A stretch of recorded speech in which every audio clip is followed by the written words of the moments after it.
အဲ့ဒီအချစ်ဆိုတဲ့အရာကလေကြပြားရီစာရီထဲမှာပဲတုံးထိုင်ဖတ်လို့ကောင်းတာ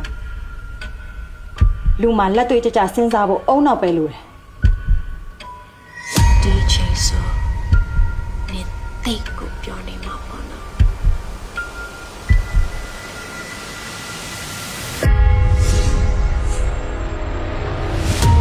ချစ်ဆိုတာဘသူ့ကိုချစ်ရမယ်ဘသူ့ကိုမချစ်အောင်ဆိုပြီးကန့်သက်ထားတဲ့အရာမဟုတ်ဘူးနော်မတီသမီးရဲ့ဒီနေ့လောက်ရကတိတ်ကိုလွန်သွားပြီနော်အဲ့တော့လည်းဘာပဲစကြလဲဆိုရင်တိလာ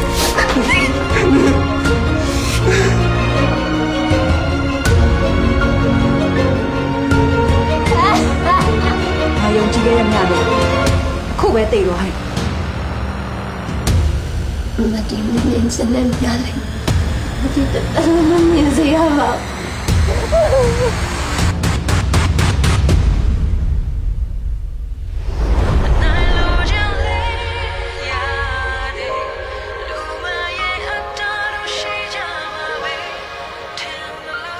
မတီဆောင်ရှောက်ပေးခဲ့တဲ့ကျေးဇူးတွေရတယ်အားလည်းပုံမှန်တပုံအဲကျေးဇူးတွေစိုက်ရင်းနေပဲမတီနာမှာတစ်သက်လုံးနေခွင့်ရပါစေလို့ညားလည်းအမြဲဆုတောင်းပေးတယောက်တယောက်မိသားစုကြီးမားလာပြီ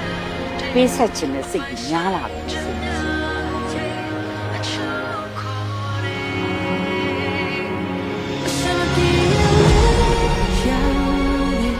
းမလေးဘယ်လိုချင်းနေနေချင်လဲ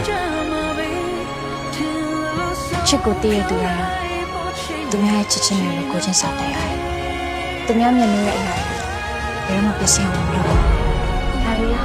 ဘာလို့မျိုးစကားလက်ဆက်တော့လာရဲဒီတော့အဲ့ဆိုနေလေအပန်းဆိုင်ကြများမို့လေအရှုလို့ခေါ်တယ်အပန်းဆိုင်